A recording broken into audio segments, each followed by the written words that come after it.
le système valvulaire et le fonctionnement du retour veineux.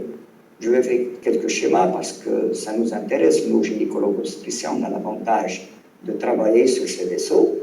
Et on voit donc que la localisation, c'est la veine cave inférieure, la veine iliaque, et puis la cause de la veine, et puis les veines saphènes, internes et externes, et la veine fémorale. Ce qu'il faut. Alors, c'est ce réseau veineux profond, il assure 9/10 du retour veineux. Et alors, ce qui est très intéressant, c'est la semelle de Lejar. C'est quoi cette semelle de Lejar? C'est l'appui sur la semelle qui provoque un reflux sanguin vers le haut. Donc, il évitera la stase veineuse. Et c'est pour cela qu'on demande à nos patients opérés ou accouchés de déambuler ou bien de faire un lever précoce.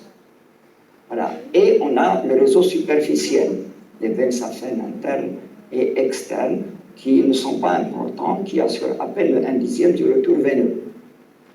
Alors, cette thrombose veineuse, alors toutes les veines peuvent être atteintes, les veines profondes sur les membres inférieurs et les veines superficielles. Alors, une thrombose veineuse est souvent associée à une thrombose veineuse superficielle. Alors, on les divise en deux. Les plus méchantes, ce sont les thromboses veineuses proximales, au-dessus du genou, 10 à 20%. Donc, c'est les plus emboligènes et elles sont souvent asymptomatiques, dans 50%. Et on a les thromboses veineuses distales, au-dessous du genou, qui représentent 40 à 80%. Donc, 70%, elles sont asymptomatiques. Alors, comment se forme le thrombus? C'est la fameuse triade de Virchow. Stase, hypercoagulabilité, lésion vasculaire. Ces trois phénomènes, on les voit pendant la grossesse. Et on va commencer par la stase veineuse. Elle débute généralement le premier trimestre et le maximum de la 36e semaine. Il y a une vénodilatation induite par la progestérone. Il y a une compression pelvienne qui est due à l'utérus gravide.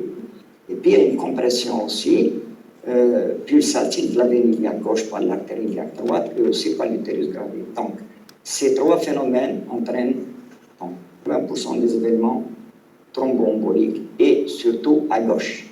Ça, c'est l'anatomie qui, donc chez la femme enceinte, il y a une compression par l'utérus de la veine gauche et c'est ce qu'on entend les deux. Alors, les thromboses veineuses proximales sont plus fréquentes que les thromboses veineuses distales. Alors, le deuxième phénomène, c'est l'hypercoagulabilité pendant la grossesse.